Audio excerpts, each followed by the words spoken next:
Color brings emotion into our lives. It can turn something simple into something personal and full of life. I invite you to make your knitting brighter and take a first step into stranded colorwork knitting. In this tutorial, I will guide you through how to knit a colorwork head with the Color Peaks Beanie, step by step. How to read the chart with all those black and white squares, how to make the color motif really pop, how to keep your yarn from turning into a mess, and a simple way to knit with multiple strands. The inside will look so neat that you will be proud to show it too. And because this is a small and well-paced project, you can finish it in about a week, not weeks or months. I created a beginner-friendly Fair Isle style motif. Work with just 2 colors in the round and short, easy repeats. This way you can focus on learning and enjoying color work without getting overwhelmed. And because I know charts can still feel complicated, I wrote out every single round of the chart in the PDF pattern, so you are never left guessing. If you have never knit a hat before, you can start even simpler. There is an option to knit a plain color beanie first, understand the construction, and then knit a second one using color work. To follow along with this video tutorial, you will need a PDF pattern, which you can get on Etsy or Ravelry. It includes multiple sizes and a very detailed yarn guide to help you choose and combine colors that work well together. I also included my personal rating of non-itchy yarns. I have sensitive skin, and most wool hats start to itch after about 10 minutes. So I tested several soft yarns, 4 or 5, and finally found the one that works best for me. I hope these notes will be helpful for you. You will also find customization tips that help you adjust the fit to your liking. You can make the beanie sit closer to the head, add more slouch, or change the brim length. I've never made such a detailed pattern before, so it feels like a small course than a regular knitting pattern. So, if it sounds exciting, head over on Etsy or Ravelry and download a PDF pattern. You will find all the links and extra information in the description below the video. And there is something extra for you. Along with the beanie, the pattern also includes an accompanying shawl with fringes. It's simple, fast to knit, and incredibly useful. It works as a first shawl project, but it does not look basic once it's finished. The shawl instructions I include inside the Color Peaks Beanie pattern and are not available on their own. The Color Peaks Beanie is your gateway into the world of color work. We start with a small accessory and from there move on to bigger projects, like a sweater. Make sure to subscribe to my channel Knit with Julia Pira, so you won't miss future tutorials. Now prepare the pattern, your first color combination, and let's get started.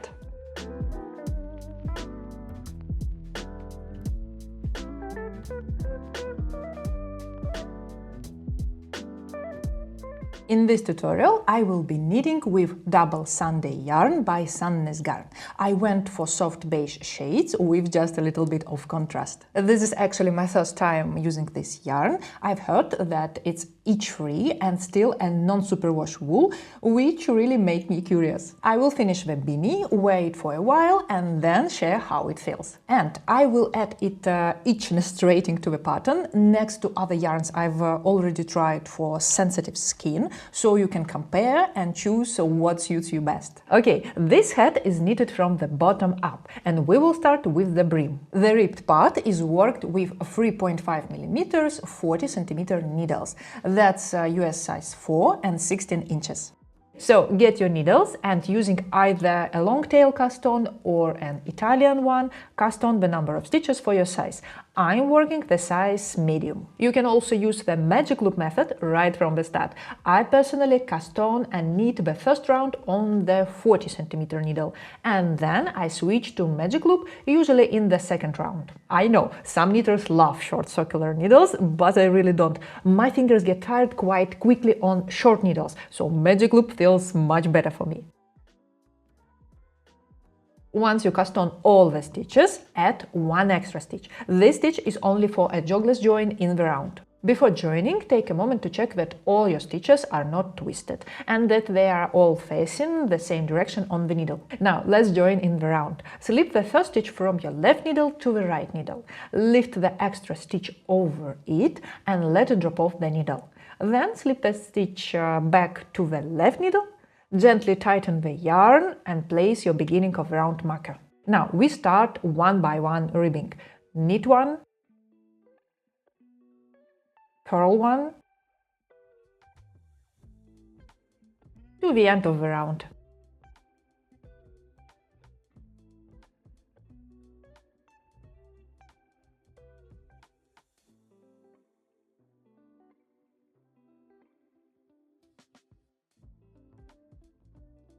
In the next round, we continue knitting one and purling one as we work the first half of the brim, and this is where I switch to magic loop.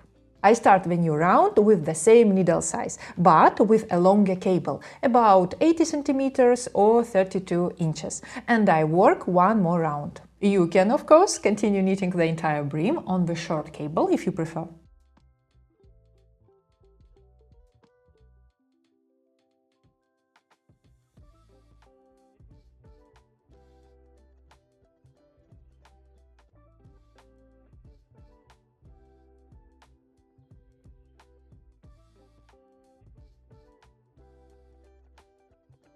Okay, I've switched to the longer cable, and now I want to show you a small trick you can do if you are using interchangeable needles. I replaced the 3.5mm needle in my left hand with a slightly smaller one. This is not a toothpick, it's a 2.5mm needle, US size 1.5. Not all interchangeable needle sets include sizes smaller than 3.5mm. I knit with C-knit needles, and to make this work, I bought a separate set of 2.5mm tips, the matching cable, and an adapter to connect them to the 3.5mm needle. It sounds like a lot, I know, but for me it was absolutely worth the effort. Let me show why I do this. The stitches are still formed on the right needle in the correct size, but they slide much faster from the left needle because it has a smaller diameter. I don't need to push the stitches forward all the time, and knitting feels much easier and also quicker. I use this trick every single time I knit in the round. Give it a try one day and you might like it too. Okay, let's continue with knit one, purl one ribbing. And here's another small tip. Many beginners struggle with ribbing tension. The stitches can look uneven or a bit messy. What helps me is this. I knit one stitch, then purl the next stitch. And I gently tighten that purl stitch. Then again, knit one, purl one, and gently tighten. This gives me much more even looking ribbing. Feel free to try it and see if it works for you, but don't over tighten the yarn.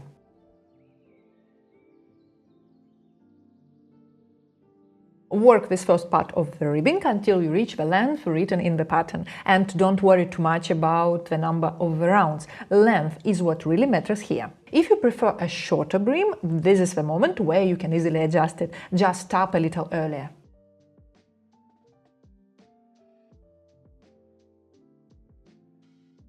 Once you reach the right length, we will knit one full round, knitting every stitch.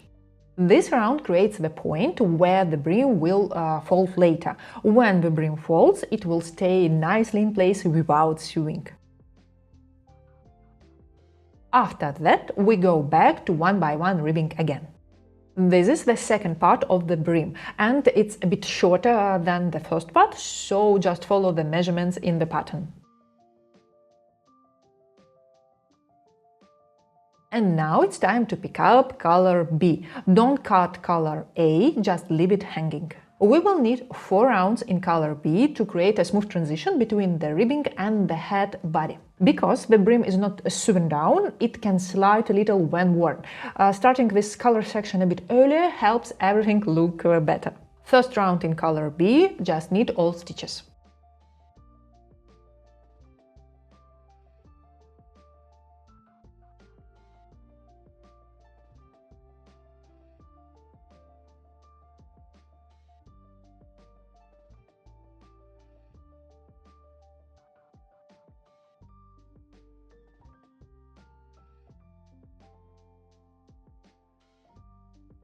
Now, before we continue, we will do a jogless transition.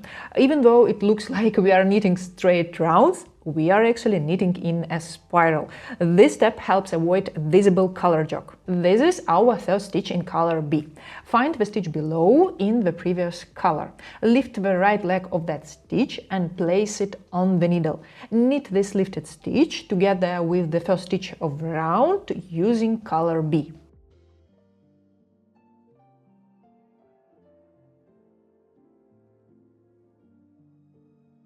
We only do this once, right after switching colors. After that, knit normally to the end of the round.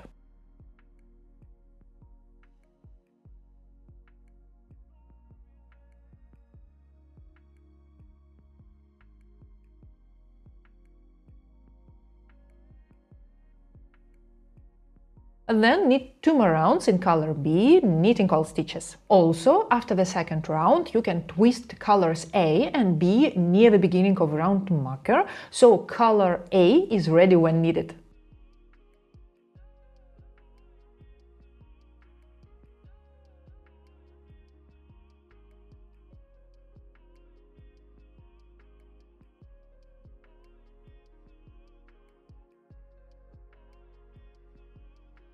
And that's it, the brim is finished.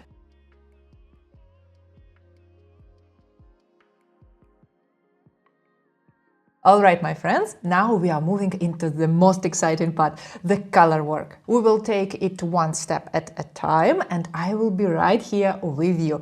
There is no rush, just knit along and listen to the little tips as we go. Tip number 1. Before we start, let's add a lifeline. Take a tapestry needle and a thin piece of yarn in a contrasting color and thread it through all the live stitches on your needle.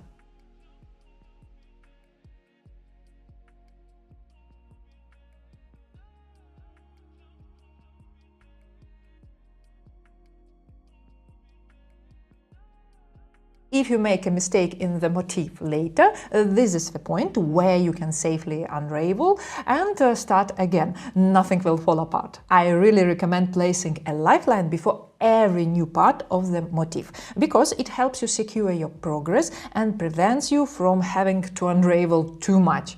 Very often mistakes are noticed several rows later. This is one of the main reasons why beginner knitters feel frustrated and give up on color work, thinking it's too hard.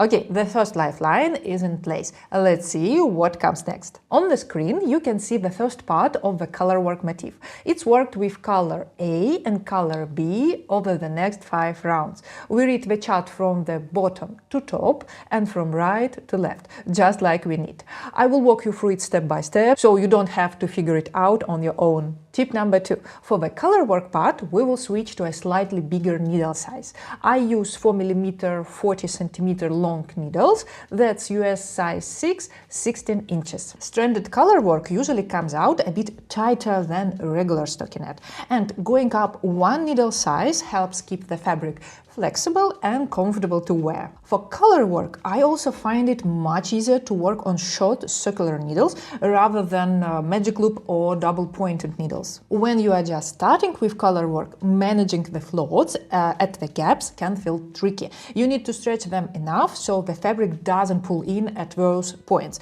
That's why I really recommend using a short circular needle here. Okay, now we are ready to start.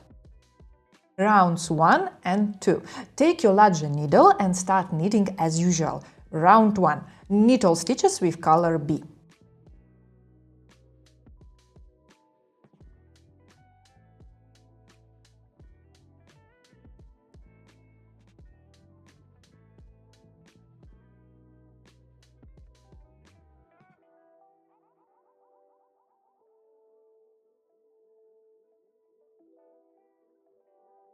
Round 2. Again, knit all stitches with color B.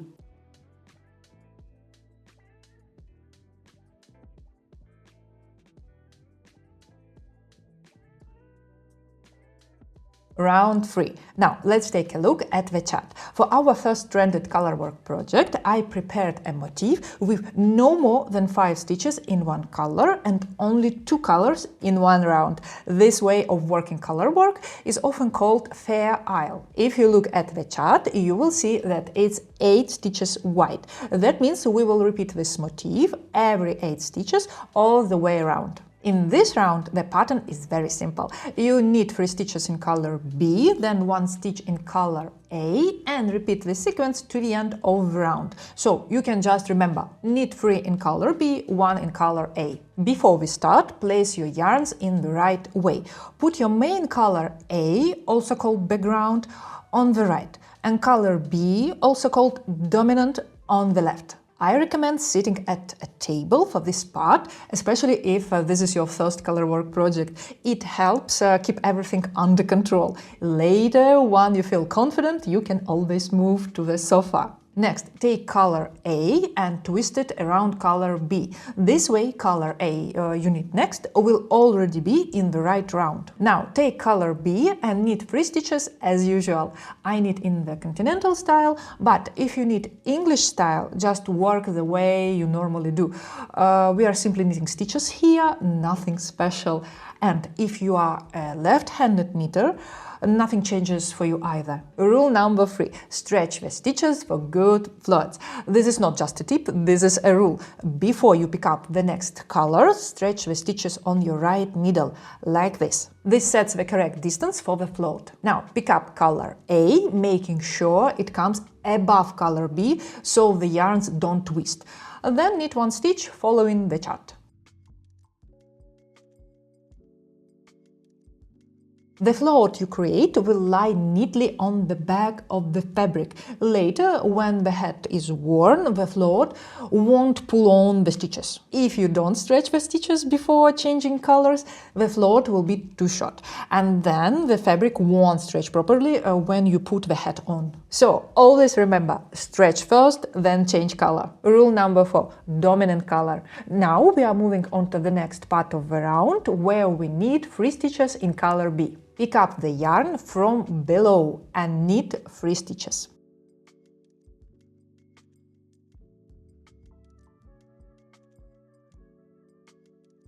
In this hat, we have a background color and dominant colors. To understand this better, imagine your hat drawn on a piece of paper. The pattern you draw inside the hat shape is the dominant color. In our case, those are colors B and C. They create the Color Peaks Beanie motif. So, these dominant colors will always stay on the left, and we will always pick them up from below. The background color, color A, will always stay on the right, and we will always pick it up from above. This does 2 important things. First, it helps prevent the yarns from twisting, but more importantly, it helps the pattern stand out. The dominant colors come forward and are more visible, while the background color stays so visually in the back. Now, let's finish 1 full motif repeat. Stretch the stitches on the right needle, pick up color A from above, and knit 1 stitch.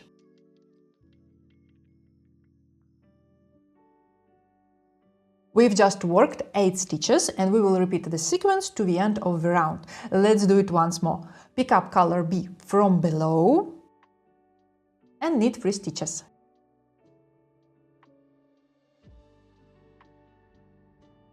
Stretch the stitches, pick up color A from above and knit 1 stitch.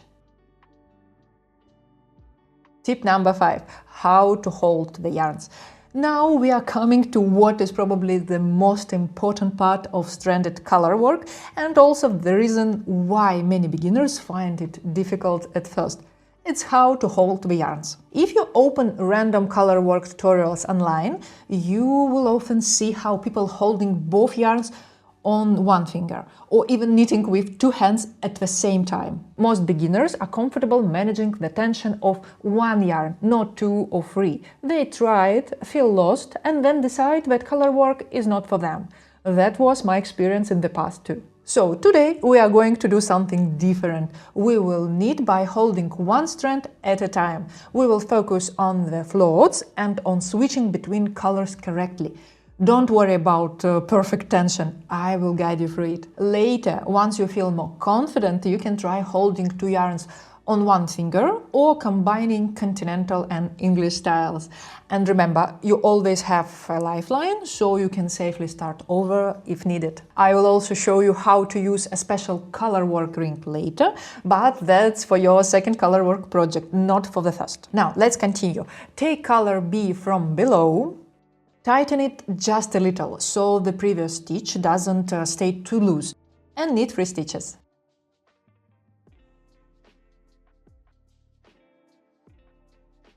Don't forget to stretch the stitches on the right needle. Then pick up color A, tighten it very gently, just enough so the stitch looks the same as the others, not loose, and knit 1 stitch. Okay, finish the round like this, and I will meet you again in round 4.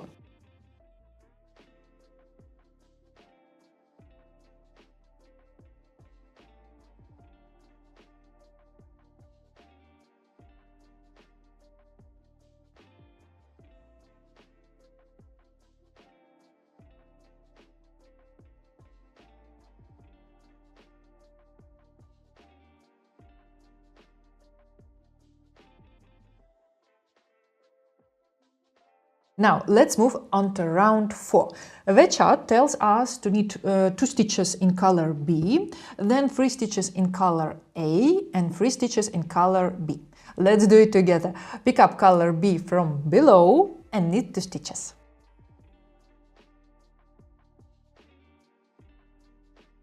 Now, knit the next 3 stitches with color A, picking it up from above.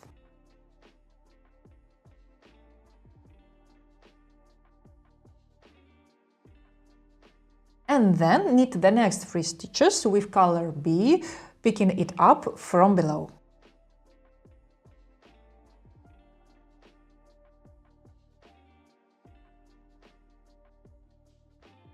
I'll repeat this once more.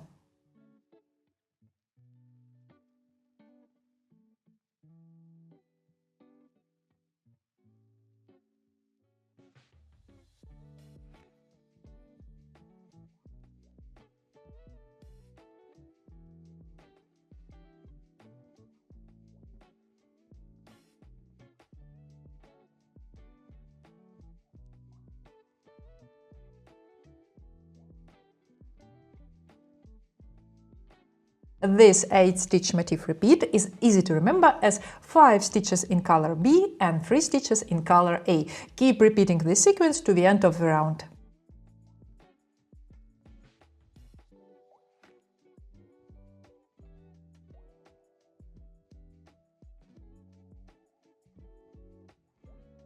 Now we are on the last round of this motif, round 5.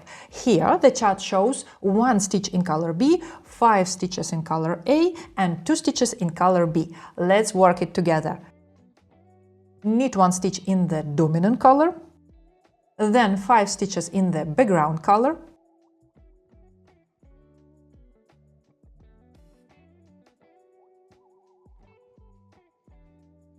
and finish with 2 stitches in the dominant color.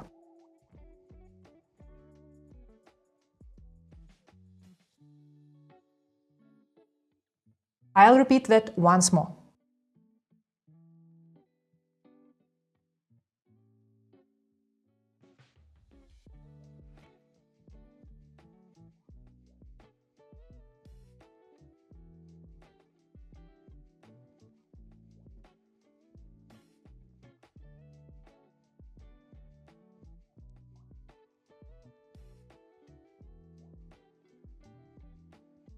You can also remember this round in a simpler way. 3 stitches in the dominant color and 5 stitches in the background color. Continue like this to the end of the round, and that completes the motif.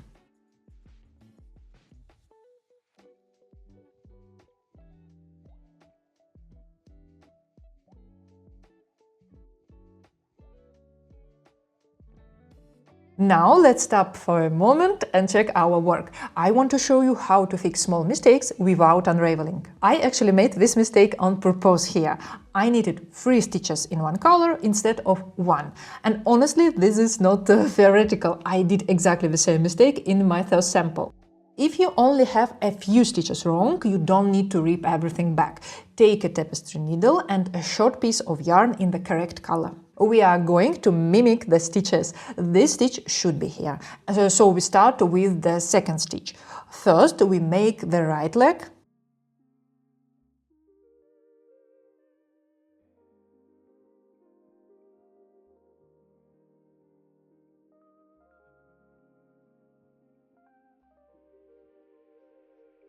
Then the left leg.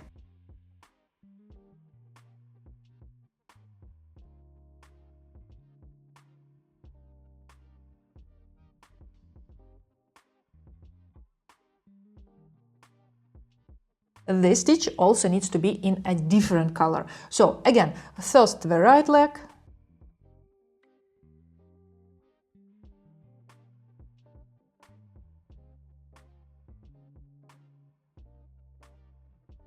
then the left.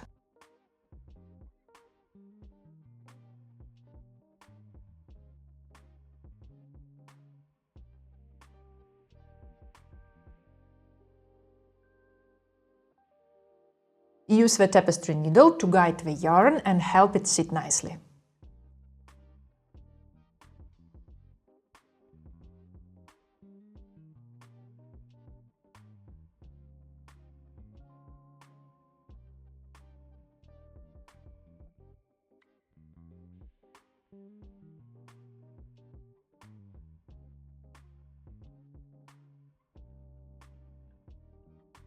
Once it looks good, within the yarn tails on the wrong side. Thread it a few times through stitches of the same color.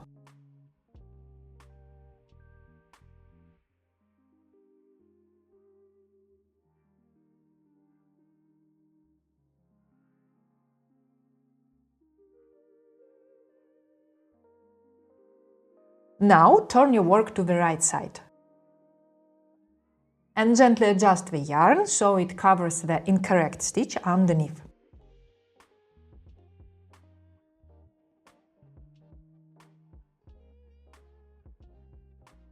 And that's it. No unraveling, problem solved.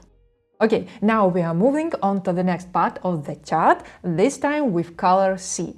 If you are knitting the 2-color version of the beanie, just continue with the same dominant color you've been using. If you are knitting the 3-color version, move the previous dominant color, color B, over to the right side, next to the background color. There is no need to cut it. Now place color C on the left. This is where we keep the dominant color. Before we start this new section, add a lifeline. You will thank yourself later. In round 6, we are back to a familiar pattern. Knit 3 stitches in the background color, then 1 stitch in the dominant color. Let's do it together. Knit 3.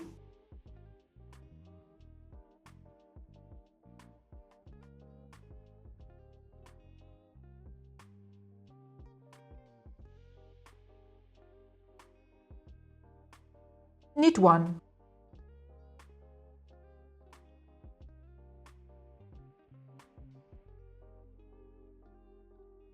And now finish the round at your own pace.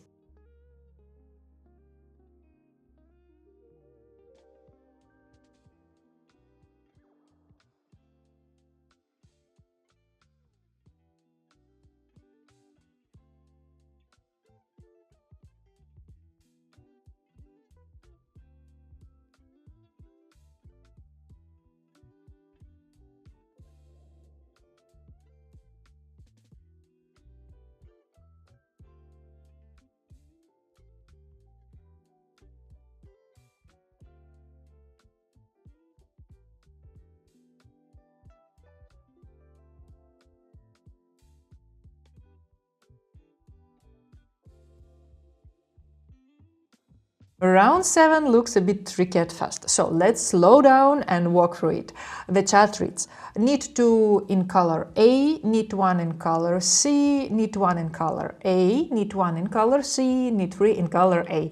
Let's knit it together. Knit 2 stitches in color A, then 1 stitch in color C, then 1 stitch in color A, then 1 stitch in color C. And finish with 3 stitches in color A.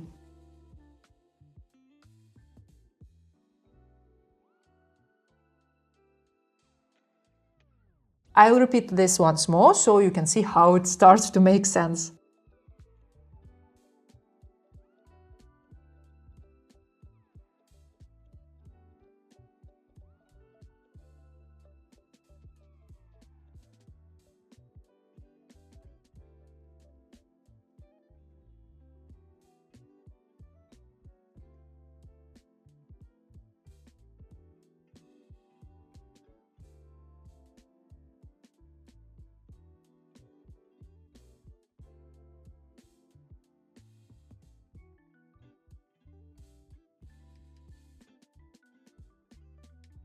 This is how I simplify it in my head. I think of it as 5 stitches in the background color and 2 dominant stitches with the background color in between. So I need 2 more stitches in the background color,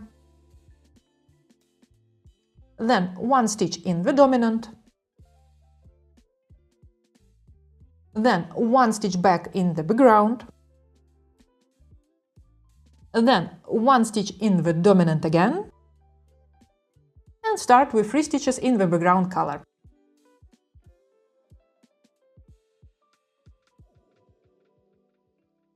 That's my way of remembering it. Now continue working this round all the way to the end.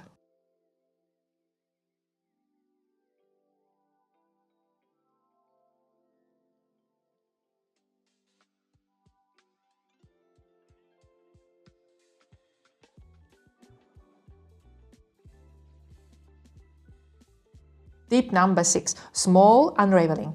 If you get to the end of the round and your stitches don't match the chart, it usually means there is a small mistake somewhere in that round. First, don't panic. Just go back through the round slowly and try to spot where it happened. If you find the mistake in the same round you are working, place a removable stitch marker right on that spot.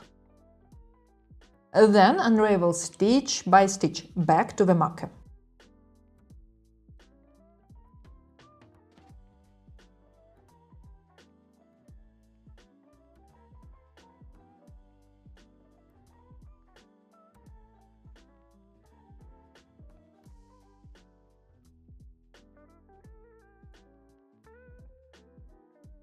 If you notice the mistake in a previous round, it's much faster to take the stitches off the needle, unravel back to your lifeline and start again from there. It won't take as long as you think, and it's the easiest way to keep your first colorwork project looking really good.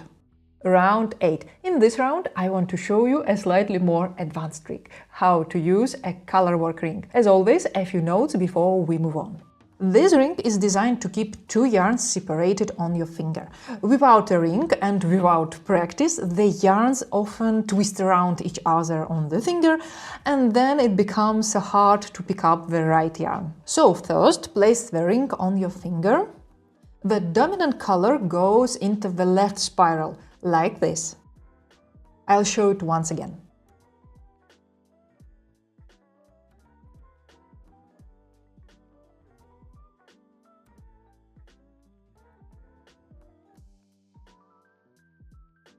This way the yarn runs freely without twisting. The background color goes into the right spiral like this. Again, I'll show it once more.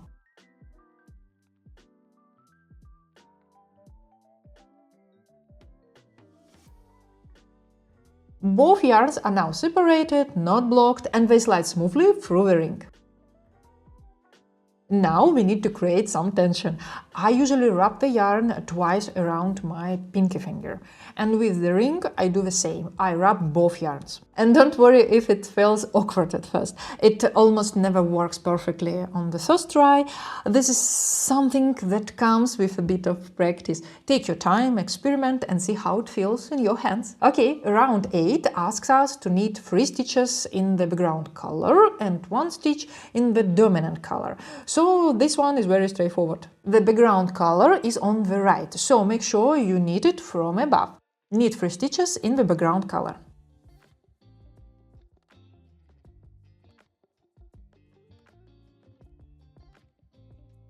Adjust the tension for both yarns and then knit 1 stitch in the dominant color.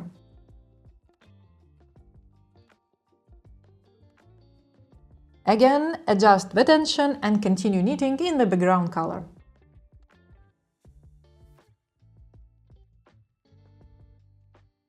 After a few rounds, your hands begin to understand what to do.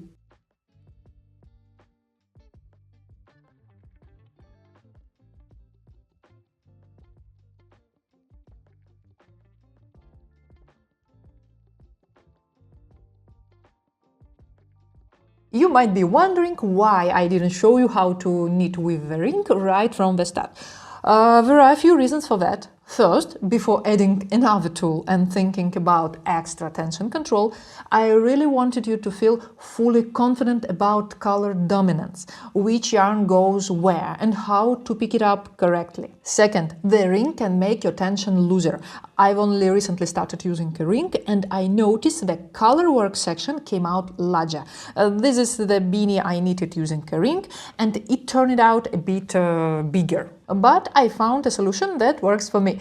This is alpaca blend sample and I didn't switch to a larger needle size for the body and the head turned out exactly as intended. With this sample I will continue knitting with the larger needles and we will see if I've already adjusted my tension while using the ring. So here is my final recommendation for beginners. Knit your first head using one color at a time.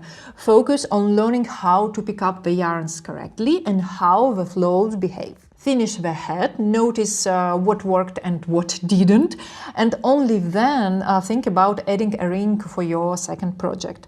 Or later you can try other methods like holding 2 yarns on one finger or knitting with 2 hands.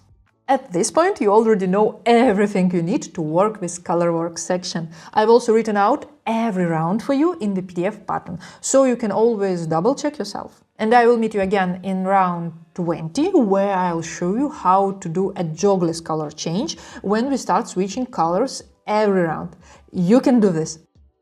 I finished round 18 with the last Colorwork motif, and this is how it looks so far. And this is the wrong side, because we kept one yarn coming from above and one from below. We created clean and even flows on the inside. Next is round 19, time to relax. The hardest part is behind us. Simply knit one round with color A, our background color.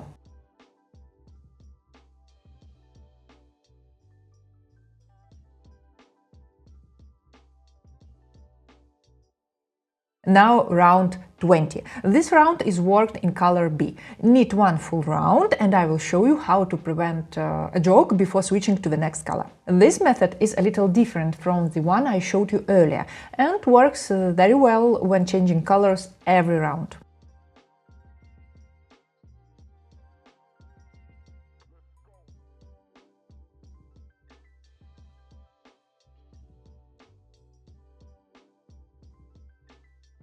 I finished the round in color B, slip the beginning of the round marker. This is the first stitch we knitted in color B. Pick up the right leg of the stitch below it, place it on the needle and knit both stitches together with color B. Now pick up color A and knit one full round until you reach the beginning of the round marker again.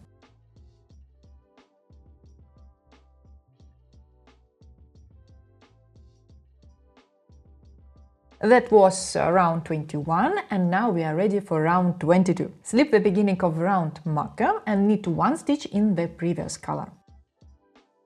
Then, just like before, pick up the right leg of the stitch below, place it on the needle and knit it together with the next stitch. Now you have 2 stitches in the same color. Pick up color C and knit 1 full round.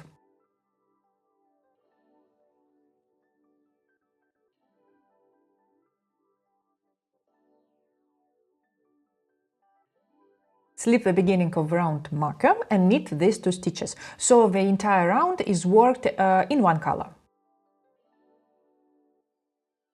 And we are done. Congratulations!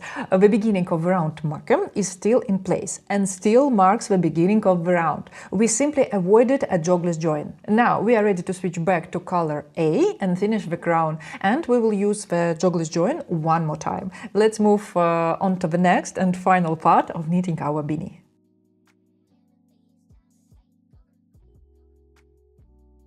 You can cut all dominant colors, such as color B and color C, and leave only the background color A attached.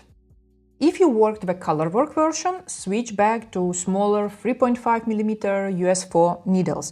From now on, use the magic loop method or double-pointed needles, because we will start decreasing stitches, and every other round the stitch count will get smaller. This is the setup round. Prepare your stitch markers and let's begin. Check the knitting pattern for your size. With color A and the smaller needles, knit X stitches. We count stitches from the beginning of round marker, so we have 2 stitches already worked. I knit the next as a third one.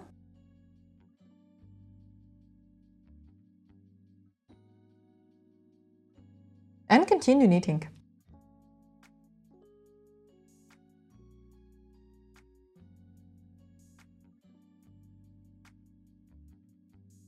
Place a marker, knit 2 stitches. And place another marker. This is our first decrease line. Later we will decrease stitches on both sides of these 2 stitches. Knit the next X stitches.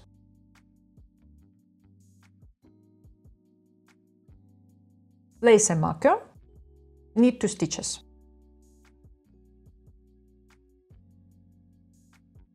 And place another marker.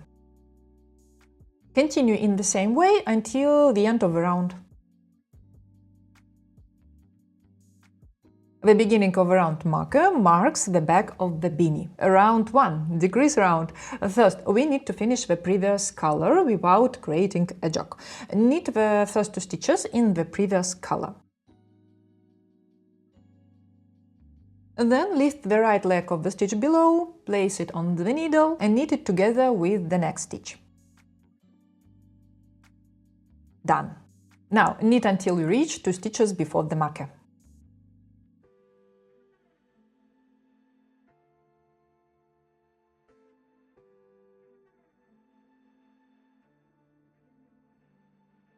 Here we work a left-leaning decrease, SSK. Slip the first stitch, knit twice, slip the next stitch, knit twice, insert the left needle into the fronts of these 2 slipped stitches and knit them together through the back loop. 1 stitch is decreased. Next, slip the marker, knit 2 stitches. Slip the next marker and knit the next 2 stitches together as 1 stitch.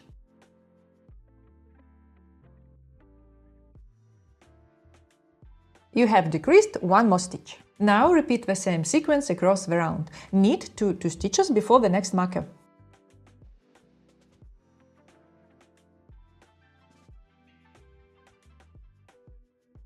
SSK,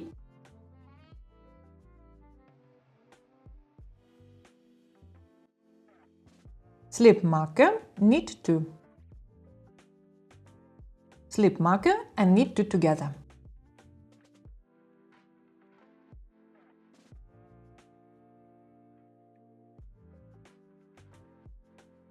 Continue until you reach the beginning of round marker. You have decreased 8 stitches. Round 2. Knit all stitches, slipping markers as you go.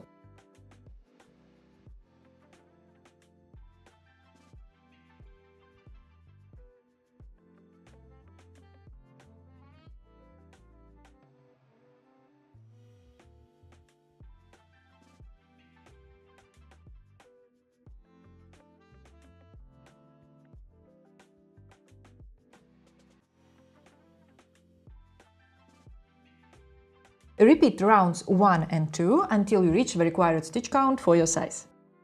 On the last repeat, remove all markers as you come to them.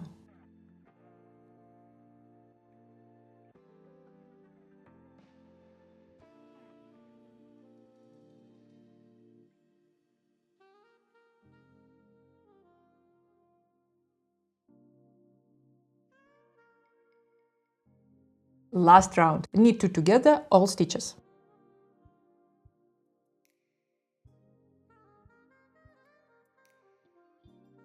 Yes, it might be a little bit tricky.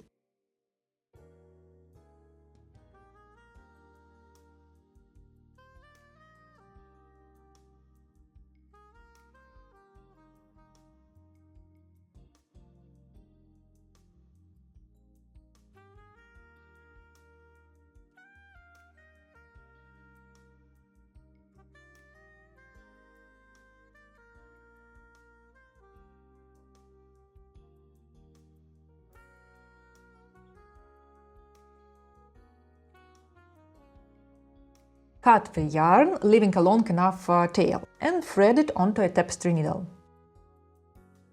Thread the needle through all live stitches, slipping them off the needle.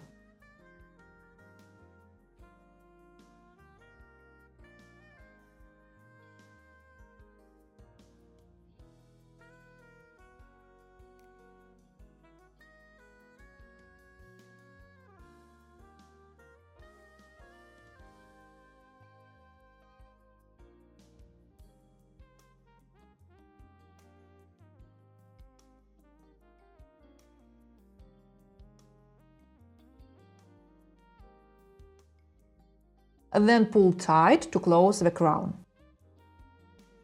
For extra security, pass the needle through the stitches one more time.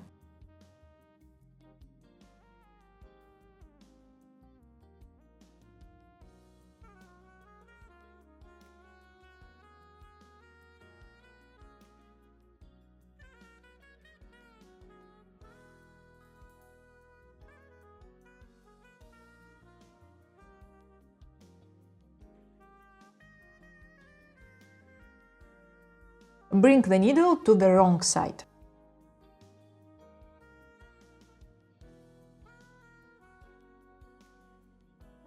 And secure the yarn tail through a few stitches.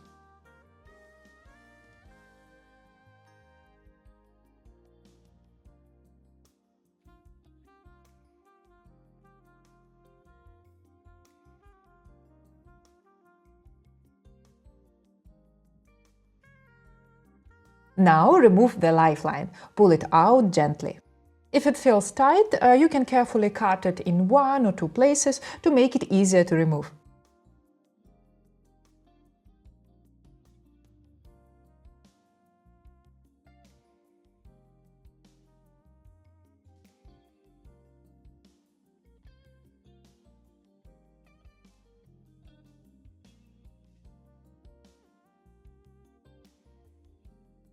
Now within the remaining yarn tails, work each color only through stitches of the same color on the wrong side of the fabric.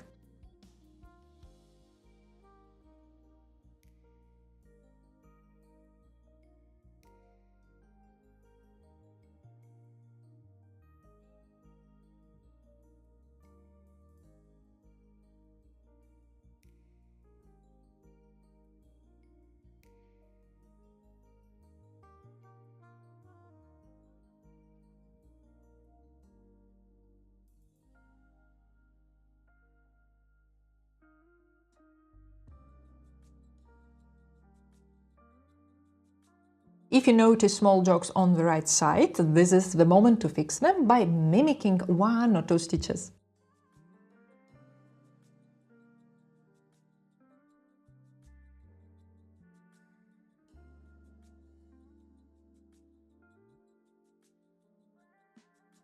Do not overdo it.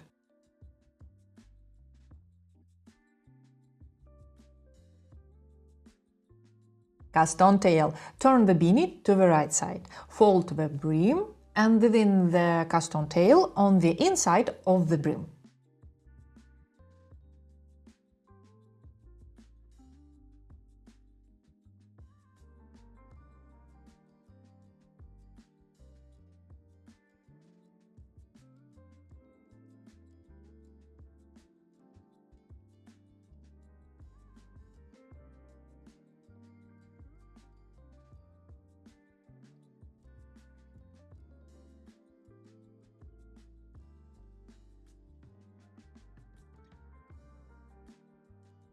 Now it's time to wash the head. It might feel a bit tight at first, but don't worry, it will relax after washing. Washing also helps the crown decreases settle nicely. Add a small amount of mild detergent to lukewarm water. And soak the head for 15-20 minutes. Rinse, then gently press out the excess water with your hands, then with a towel.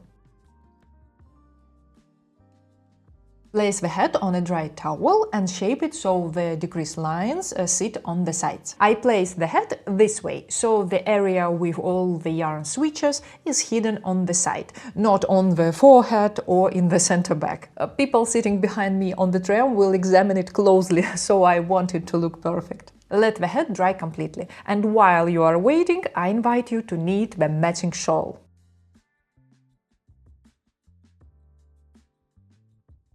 This shawl pattern is very simple and very intuitive. I describe it row by row in the PDF pattern, and now I'm going to show you how to work increases and how to make fringes. They are optional, by the way. Let's start by looking at the increases. I've already knitted a small piece, so you can see the increases more clearly. Even though it looks like a triangle and feels like a tip of the shawl, this is actually the center back. On the sides of the shawl, we worked KFB, knit front and back. The first stitch is the edge stitch, and we simply knit it. Now the second stitch. Knit the stitch through the front loop and don't slip it off the left needle. Then knit the same stitch again through the back loop.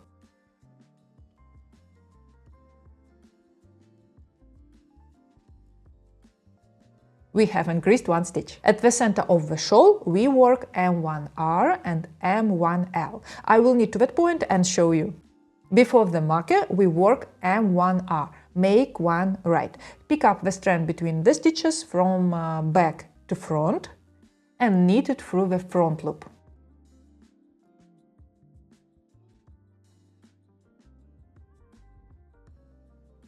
After the second marker, we work M1L, make one left. Pick up the strand from front to back and knit it through the back loop. Now I will knit to the end of the row and show KFB one more time. Knit through the front loop, keep the stitch on the needle, then knit through the back loop.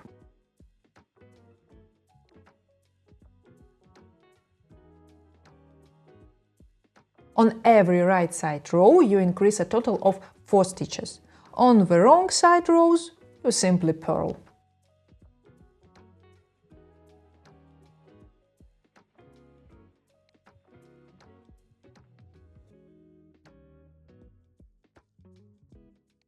When you reach the desired length, finish the shawl with 2 rows of 6 stitch. On the right side, work knit 1, purl 1 to the end of the row.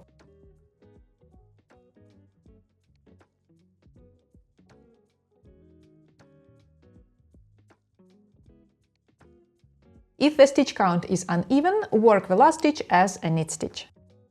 Turn to the wrong side. Work a knit stitch into every purl stitch and a purl stitch into every knit stitch. This is what creates the seed stitch texture.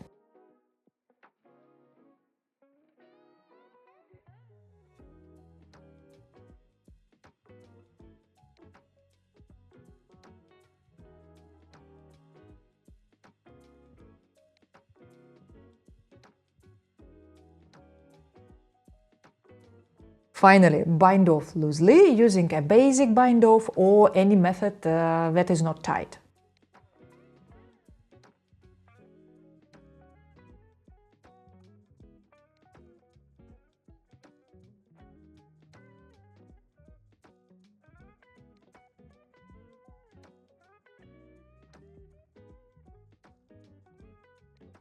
Now wash the shawl the same way as the head and let it flay to dry.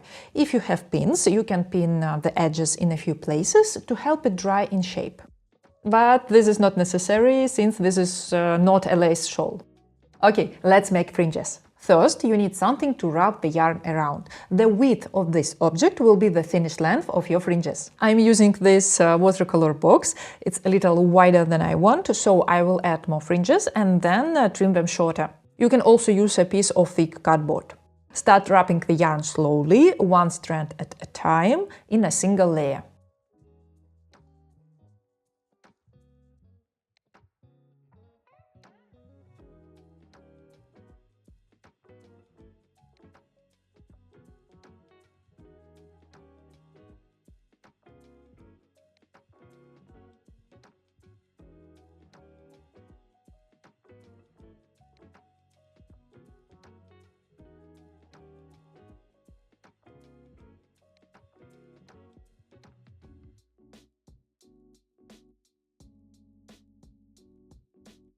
When you are done, cut the yarn in the middle. The strands are double the length of the finished fringe.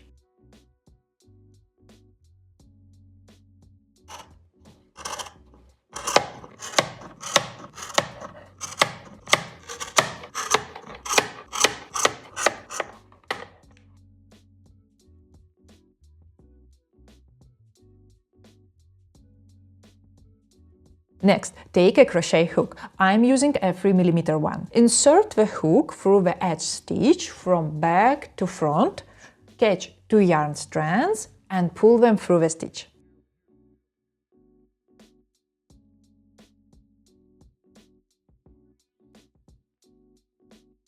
Align all 4 yarn tails, then pass them through the loop.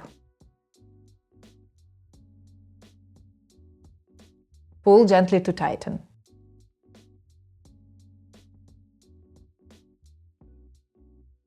That's it. You can decide how close together you want the fringes. For this shawl, I added fringes in every other stitch, mixing 2 colors. I still have some brown yarn left, so I want the fringes to be a bit denser. I will add a few more evenly spaced fringes and then trim them shorter. Before cutting, I decided to lightly steam the fringes to help them hang straight. Then, using sharp scissors, I go along the edge and trim them.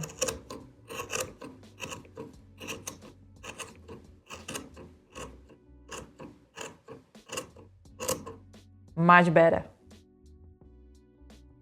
My beanie is ready and I really like how it turned out in this color combination. After wearing it outside for a while, I can say it's not itchy at all and didn't irritate my forehead. As for knitting with the ring, it worked really well this time. In my first sample, it made my tension looser, but with this beanie, my tension has already adjusted. The colorwork section is even, not loose, and the size turned out just as planned. That's it, friends. I hope you enjoyed this tutorial and found it helpful. If you did, let me know with a thumbs up, and I will see you soon in the next tutorial. Bye bye.